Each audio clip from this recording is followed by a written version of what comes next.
नमस्कार दोस्तों, मैं आशा करता हूं कि आप सभी की पटवारी परीक्षा की तैयारी अच्छे से चल रही होगी।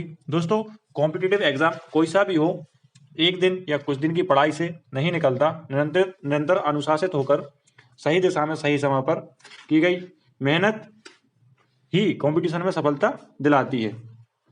परीक्षा का समय बहुत कम बचा है, सिलेबस बहुत ज़्यादा है। सिलेबस को छोटे छोटे भागों में बांटकर तैयारी करें। प्रतिदिन कम से कम 10 से 12 घंटे की पढ़ाई करें, क्योंकि सिलेबस में लगभग 8 सब्जेक्ट हैं। सामान्य विज्ञान, सामान्य हिंदी, सामान्य अंग्रेजी, सामान्य गणित, सामान्य ज्ञान एवं अभिरुचि, सामान्य कंप्यूटर ज्ञान, सामान्य तार्किक योग्यता और सामान्य प्रबंधन। प्रत्येक सब्जेक्ट को यदि 1 घंटा भी दिया जाए तो दिन का प्रतिदिन लगभग 8 घंटे पढ़ाई तो करना पड़ेगी।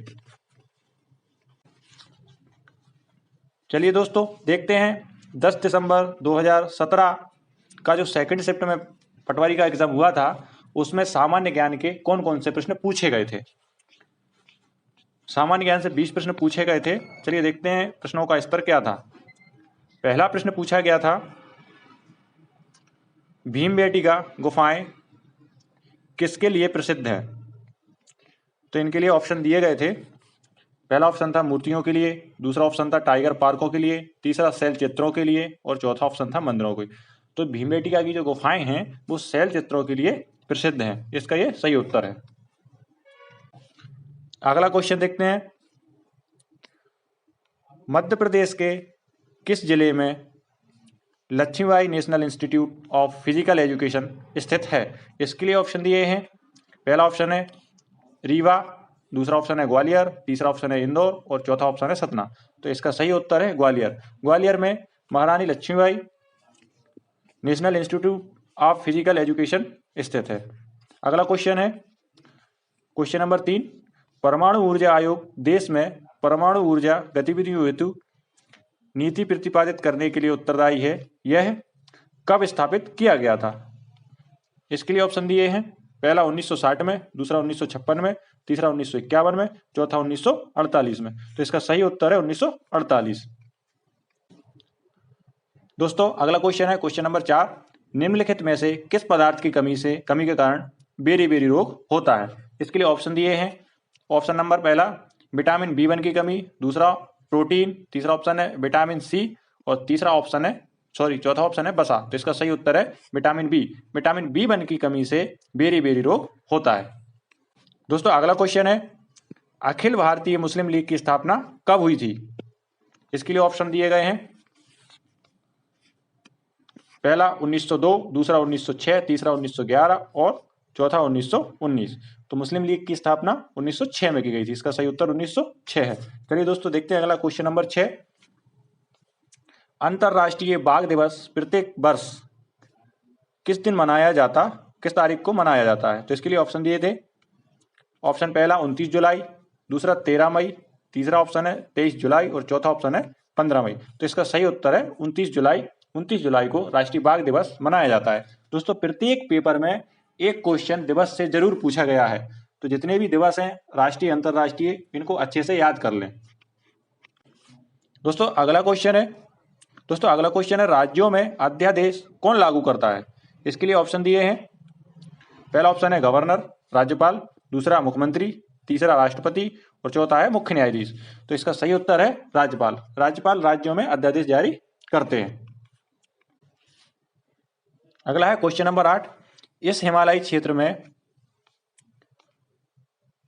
1 महीने के लंबे समय तक सैन्य गतिरोध में भारत और चीन बंद थे क्षेत्र का नाम बताइए। तो ये इसका जो ऑप्शन दिया गया है, पहला सेंग्रीला, दूसरा ऑप्शन है दौलत बेग, तीसरा है डोकलाम और चौथा है लद्दाख। तो इसका जो डोकलाम क्षेत्र है, इसके विवाद के कारण इसका सही उत्तर है डोकलाम। दोस्तों, अगला question number 9, doctor Bhimrao Ambedkar द्वारा निम्नलिखित में से कौन सा अनुच्छेद संविधान का दिल और आत्मा कहलाता है। इसके लिए ऑप्शन दिए हैं। पहला ऑप्शन है आर्टिकल 32, अनुच्छेद 32 और अनुच्छेद 19, अनुच्छेद 350 और अनुच्छेद 363।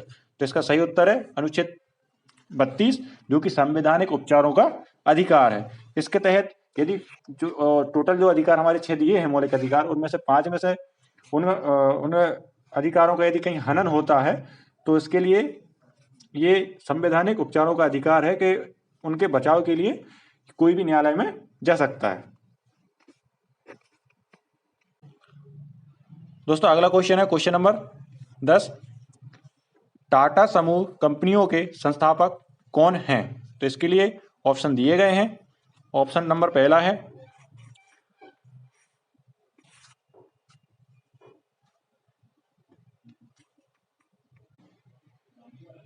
इसके लिए ऑप्शन दिया गया है जमशेदजी नुसीरवानजी टाटा, JRD टाटा, रतन टाटा और दोराबजी टाटा। तो इसका सही उत्तर है जमशेदजी नुसीरवानजी टाटा। दोस्तों अगला क्वेश्चन है क्वेश्चन नंबर 11। निम्न में से कौन सी नृत्य शैली रुक्मणी देवी अरुंडेल से संबंधित है? तो इसके लिए ऑप्शन दिए हैं भारतनाट्यम, दूसरा है कुचिपुड़ी, तीसरा है कथक और चौथा है कथकली। तो भारतनाट्यम से संबंधित हैं रुक्मणी देवी अरुंडेल। तो इसका सही उत्तर भारतनाट्यम हो जाएगा। दोस्तों अगला क्वेश्चन है भारत में सबसे बड़ा रेगिस्तान कहाँ है? तो इसके लिए ऑप्शन दिए गए हैं। पहला ऑप्शन है उत्तर प्रदेश, उत्तर प्रदेश में कोई रेगिस्तान नहीं है। दूसरा ऑप्शन है बिहार, बिहार में भी कोई रेगिस्तान नहीं है। और तीसरा है राजस्थान और चौथा है मध्य प्रदेश। तो मध्य प्रदेश में भी कोई रेगिस्तान नहीं है, तो इसका सही उत्तर होगा राजस्थान। क्वेश्चन नंबर 13 अगला, काफी उच्च श्रेणी का लौह अयस्क किन जिलों में पाया जाता है? तो इसके लिए ऑप्शन दिए हैं। पहला मुरैना और रीवा, दूसरा रतलाम और धार, तीसरा दुर्ग और बस्तर, चौथा उज्जैन और कालूमार। तो इसका सही उत्तर है दुर्ग और बस्तर, क्योंकि मुरैना और रीवा में लौह अयस्क नहीं पाया जाता है। रतलाम और धार इसमें भी लौह अयस्क नहीं पाया जाता है। दुर्ग और बस्तर ये छत्तीसगढ़ में है, तो ये लोहे के लिए प्रसिद्ध हैं ये। क्वेश्चन नंबर 14, नोबेल पुरस्कार विजेता कैलाश सत्यार्थी का जन्म किस शहर में हुआ था? तो इसके लिए ऑप्शन दिए गए हैं। पहला ऑप्शन दिया है विदिशा और दूसरा ऑप्शन दिया है शहडोल, तीसरा ऑप्शन दिया है मंडला, चौथा इंदौर। तो दोस्तों इसका सही उत्तर है विदिशा। कैलाश सत्यार्थी का जन्म विदिशा जिले में हुआ था। दोस्तों अगला क्वेश्चन है मंगलनाथ का मंदिर कहाँ है जो मंगल ग्रह को समर्पित है? दोस्तों जो लोग उज्जैन गए हैं वो जरूर मंगलनाथ के दर्शन करके आए हैं। तो मंगलनाथ मंदिर सभी को पता है, लगभग सभी को पता है कि उज्जैन में है। तो इसके लिए ऑप्शन दिए गए थे। पहला उज्जैन, दूसरा महेश्वर, तीसरा ओमकारेश्वर, चौथा दतिया। तो मंगलनाथ का मंदिर उज्जैन है, उज्जैन ही इसका सही उत्तर है। दोस्तों अगला क्वेश्चन है क्वेश्चन नंबर 16, महाराजा छत्रसाल की समाधि कहाँ स्थित है?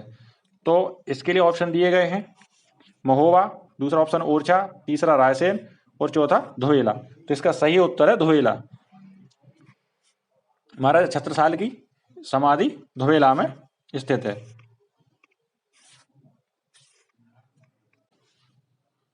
दोस्तों अगला क्वेश्चन है क्वेश्चन नंबर 17, कर्नल मार्टिन द्वारा किस मंदिर का पुनर्निर्माण किया गया था? इसके ऑप्शन दिए गए हैं। पहला ऑप्शन है बैजनाथ मंदिर, बैजनाथ महादेव मंदिर, दूसरा है राम मंदिर, तीसरा ऑप्शन है चिंतामन गणेश मंदिर और चौथा है रानी सती दादी मंदिर। तो इसका सही उत्तर है पहला बैजनाथ महादेव मंदिर। दोस्तों अगला क्वेश्चन है 2014 में इस समुदाय को अल्पसंख्यक का दर्जा मिला, उसका नाम क्या है? तो 2014 में अल्पसंख्यक का दर्जा मिला है। इसके लिए ऑप्शन दिए गए थे। पहला पारसी, दूसरा सिख, तीसरा जैन और चौथा बौद्ध। तो इसका सही उत्तर है जैन। जैनों को 2014 में अल्पसंख्यक का दर्जा दिया गया है। क्वेश्चन नंबर 19, ओलंपिक में पदक जीतने वाली प्रथम भारतीय महिला पहलवान हैं? तो इनके लिए दिया गया ऑप्शन है। पहला साक्षी मलिक, दूसरा बबीता कुमारी, तीसरा विनेश फोगाट और चौथा गीता फोगाट। तो ओलंपिक जीतने वाली पहली महिला पहलवान है साक्षी मलिक। तो इसका सही उत्तर होगा साक्षी मलिक। क्वेश्चन नंबर 20, 2011 की जनगणना के अनुसार मध्य प्रदेश की साक्षरता दर क्या है? पहला ऑप्शन है इसका 93.5%, दूसरा ऑप्शन है 70.6%, तीसरा है 45.3% और चौथा ऑप्शन है 53.9%। तो इसका सही उत्तर है 70.6%। साक्षरता दर से तीनों शिफ्ट में क्वेश्चन पूछे गए हैं, पहले दिन के पेपर में भी पूछे गए हैं और सबसे पहले पूछा गया था अधिकतम साक्षरता दर और न्यूनतम साक्षरता दर। अब इसमें साक्षरता टोटल दर पूछ ली गई है। तो दोस्तों ये थे 20 क्वेश्चन जो कि पटवारी भर्ती परीक्षा 2017 के 10 दिसंबर को जो पेपर हुआ था सेकंड शिफ्ट में, उसमें पूछे गए थे।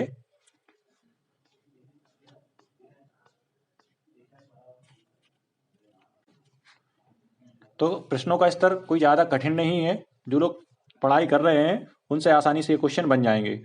तो जिन लोगों ने अभी तक मेरा चैनल सब्सक्राइब नहीं किया है तो चैनल को सब्सक्राइब करें। धन्यवाद।